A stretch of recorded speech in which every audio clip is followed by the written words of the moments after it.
Sometimes dark art has a story behind it. This is one of those times. The occult was his obsession. Deep into the darkest hours of the night, Samuel Weather would indulge in his studies of suffering and of the abyss. He would frequent dark alleyways and shady shops, as if they were his collective church. He worshipped the demented tomes he purchased from them, these tomes of human flesh, teachings written in blood, and artifacts from the damned decorated the walls of his abode. He had a strange sense of comfort from them. As dark as the merchants were that he had seen, void of earthly love and humanity, his kind of people, he could still see their souls in the reflections of their eyes. This shop was different, however.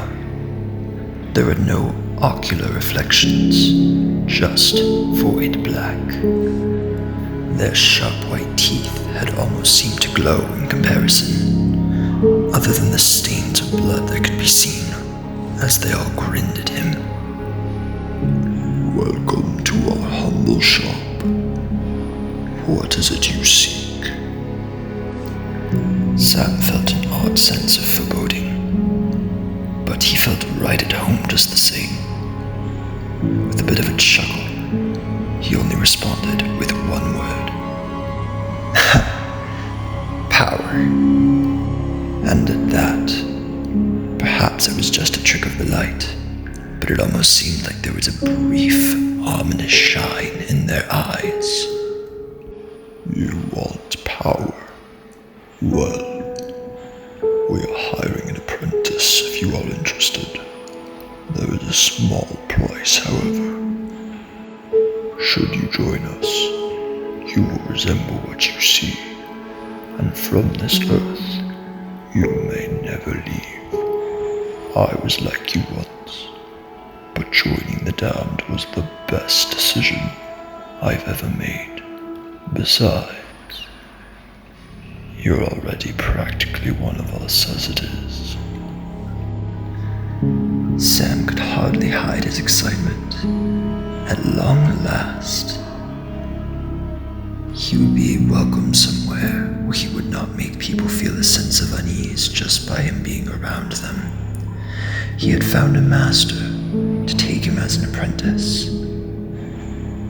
and the only price was his appearance and perhaps his mortality.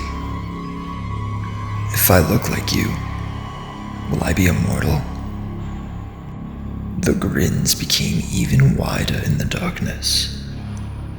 If you can subject yourself to the pain, I will gladly sign immortality into your contract.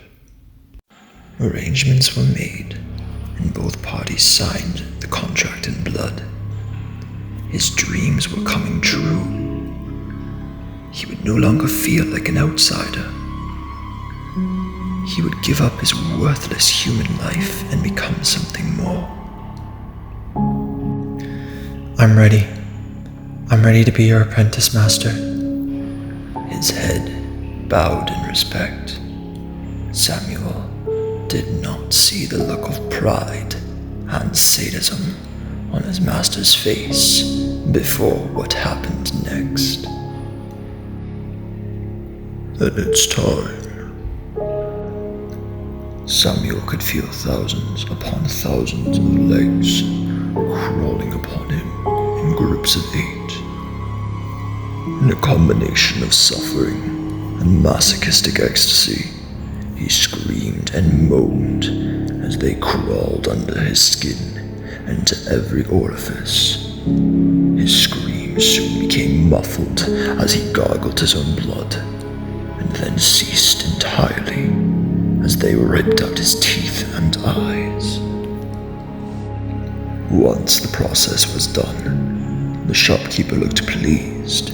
Samuel Weather lay seemingly dead on his knees with scraps of tattered clothing barely hanging on and covering nothing.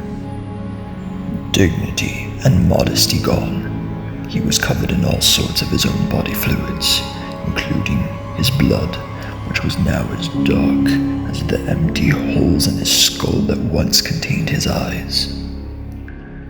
Nothing about this was natural. In a few moments, there was a faint glimpse of light which shone in his new eyes. His teeth were as sharp as the ones that smiled back at him with pride.